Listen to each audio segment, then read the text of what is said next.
Well, hello, YouTubers. This is I, Big D, coming to you live and in person. It's Friday. Yay! And it snowed. Today's video is I was asked two questions by the same subscriber, and it's going to be easier to answer it here.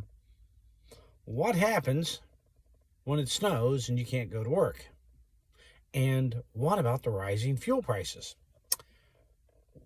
Does the price of what you're getting paid going to go up? Well, let's first cover the what happens if it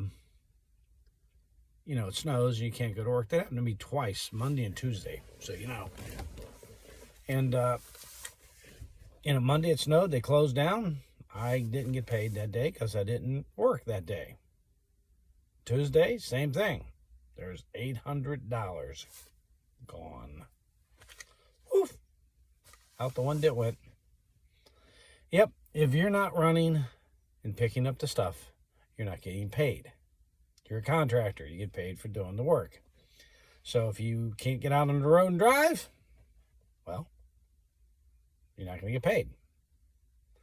Now, on one day, last week, we had snow too. I did get paid for that, and it was on Friday. And the reason I did is I came down here, and all the places were closed. Nobody notified us. So I just put closed on all the things and went back home. I got paid full price. Why? I showed up. You see, that's the other side of it. If you actually get there before they tell you, you get paid. Well, most companies will, at least. If they don't, I wouldn't be working for them because, I'm sorry you did that. Well, no. I was told I had to do it. So I did, and I got down here, and now I get paid. You can bill your client. That's not, I showed up. If I can make it in, so can his people. Just that simple. 2, rising prices of gas. So, our rates will go up, right? No. What? I'm not going to get paid more? No. And here's why. See, they signed a contract. It's going to pay, $100. You're going to get $75. The company will get $25 or whatever they pay. Who knows? But let's just use that as an example. They keep their $25. It doesn't cost them anymore. But you, unfortunately, get stuck. What about a fuel surcharge? Well, if it's in the contract, they'll get it. You may not. I'll give you a prime example. United Courier in Cincinnati, I bring them up. We got a memo, I still have it too, sent to us, and it said that basically the owner could not afford to pay it anymore. It didn't say she wasn't collecting it. It was saying she couldn't pay us the money. What'd she do, pocket it? Now, I do know that, they had a contract in town that basically they did not include a fuel surcharge for. How nice. They cut our rates. In other words, they bid the contract to get to work, and they sold us out. It's the only way you can put it. They removed the fuel surcharge. Who's that supposed to go to? Us, to compensate the cost of the fuel. Well, we just give that to the customer. That makes us cheaper, so we get the business. You want the work, don't you? I'll give you an example of one of the drivers down there. His name was Leo. He told the operations manager to his face, at these prices, let the other guy do the work. Right. Exactly it. If you're going to do it for basically nothing, well, give it to the other guy. We don't want it. Another guy there would call a certain pickup, and he refused to do it. He said, I don't do charity work. In other words, it was too much hassle, took too long, he made no money, it was a pain in the butt. Charity work. He doesn't do charity work, so don't send him there anymore. You're a contractor. You have a right to refuse. Now, if you keep refusing, they won't give you work. They'll just get rid of you. Because, well, to be honest, they want the work done so they make money, and they don't want you rocking the boat and shaking the tree. They really don't care whether you make money. Now, I'll give you another example, and I actually looked into this one. There was a courier company in Florida for sale, and they put their financials out. Here's what it read. Out of every dollar, 25% went to the building, the overhead, the drivers, and their employees. What? So they kept 75%? How's that possible? Well, I knew a driver that ran for him, and I talked to him. He goes, yeah, we get 50%. How do you get to 25 then? Doesn't make sense. Well, it does, you see, because they use language as what the job bills out at. You get 50% of what it bills out at. So if it bills out at $100, you get 50. Interesting lettering and wording there, isn't it? What it bills out at. But when they bid the contracts, they billed it as a whole lump. Okay, we're going to do it for $2.5 million.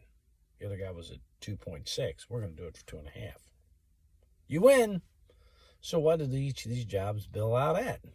Well, the company determines that. So let's just take that $100 job that you're getting 25 for.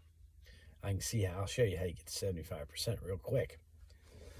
Okay, I'm the courier company. I got that bid. It's $100 is what that's going to cost me to do, and the driver's going to get 25.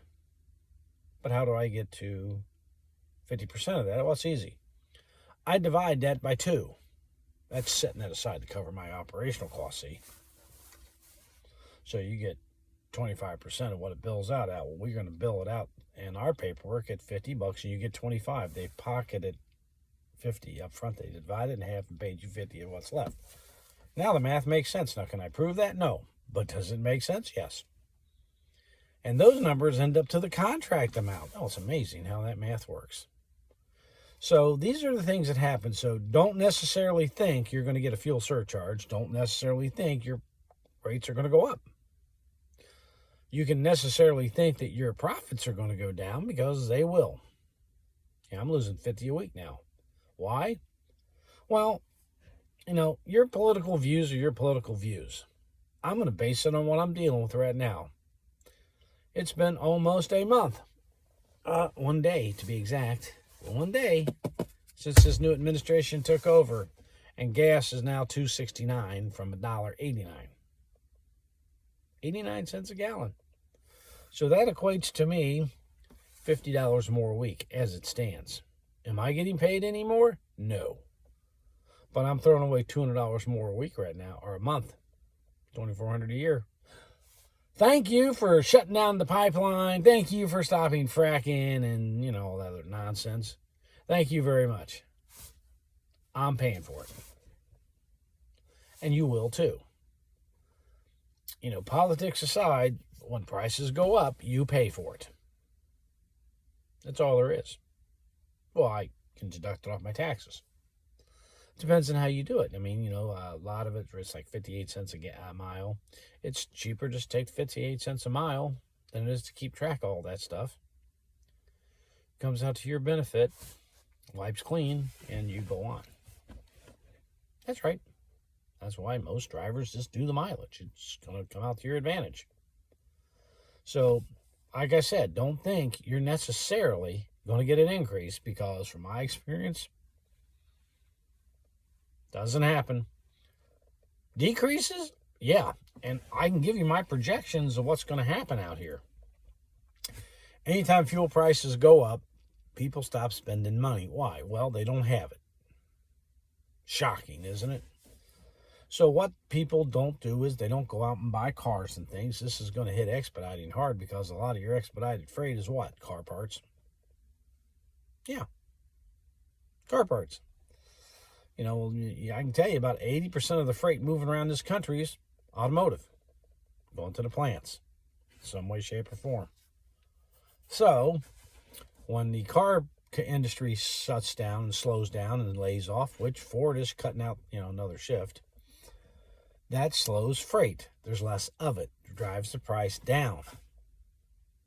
You thought it would drive it up. Nope, drives it down. Why? You got 100 vans now competing for, say, 50 loads. You got high capacity vans, low capacity of freight. Excuse me. Brokers know it. And therefore, they make sure they take advantage of it. So your rates will go down. Well, that has nothing to do with courier driving. Well, yeah, it does. Because people, when this occurs, don't go to doctors as often. So you don't have the specimens to move. And other things you haul will slow down too, because less usage remains, which less usage means less jobs to do. Once again, high capacity, low amount of work. Prices come down, yet costs are going up. That's what happens. Anytime you have an influence, this is why I'm doing this channel. I want to educate people. You run out here thinking, I'm going to get rich quick. It's not going to happen. But you should know what you're getting into. You come out, and they're always hiring because, well, people are always leaving. If you're making a lot of money, why would you leave? Good question. Not everybody at that company is going to make a lot of money. The cream of the crop will. The best ones will. You got to put forth that extra effort. The go-to guy, that should be you. He'll do okay. Doesn't mean you will, unless you're him. But, depending on your circumstances, how much you want to make.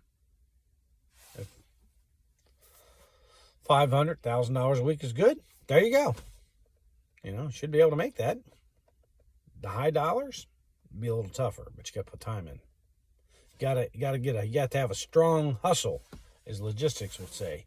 You got to have a strong hustle, like you do in any industry. Be hustle strong. Now, he didn't have the strong hustle, so he didn't do it. Didn't make it. You have to have a strong hustle. Is your hustle strong? Think about it. So remember, anytime you have a lot of drivers and little work, prices go down, even though gas is going up. Doesn't mean you're going to get more. You may get less. Why? The customers don't want to pay much. And if you ask them for a fuel surcharge, why would they pay more? Their industry's dropping too. They're trying to save money. So, unfortunately, politicians affect our industry.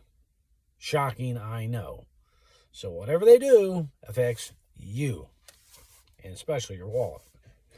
So, it's just like fees. Some companies have never met a fee they didn't like. Well, politicians have never had a tax they didn't like either. But you'll see toll bridges, toll roads, all these prices go up. You pay for it, but you make less. So in conclusion, like the channel, subscribe to the channel, share this channel. We need to get this word out here what's going to happen. What happens if it snows and shuts down with the stuff you're doing? You don't get paid. Simple as that. Set money aside for a rainy day, because that'll happen. 2, as prices go up on fuel, will you get a fuel surcharge? Maybe. My experience, generally not. It comes out of your pocket. Doesn't affect them, but it does affect you. They maintain their profit margins. Remember, companies are out for themselves, not you. I hate to say this, but most companies think of us as a dime a dozen. There's always an application on their desk, and they don't care to replace you. Simple as that. Gotta go. Talk to you later. Bye.